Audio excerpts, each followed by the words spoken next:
Hi అండి అందరికీ. ఈరోజైతే చేపలు ఫ్రై చేస్తున్నాను. ఎలా చేస్తున్నానో మీరు చూసేయండి. ఫస్ట్ అయితే ఇట్లా క్లీన్ చేస్తున్నాను.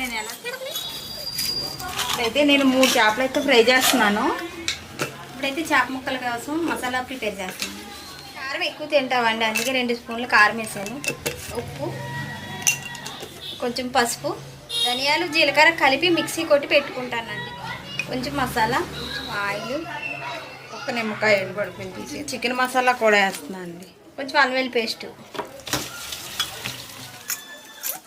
ఇలా మసాలా పెట్టుకుని ఫ్రిడ్జ్లో పెట్టుకుని 1 గంట అరగంట మనం వేడిగా ఫ్రై చేసుకుని తింటే చాలా బాగుంటాయి. ఫస్ట్ అయితే కరివేపాకు వేయాలండి.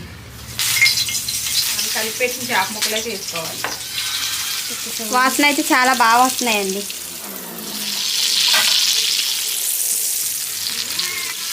చేపల ఫ్రై అయితే రెడీ అండి.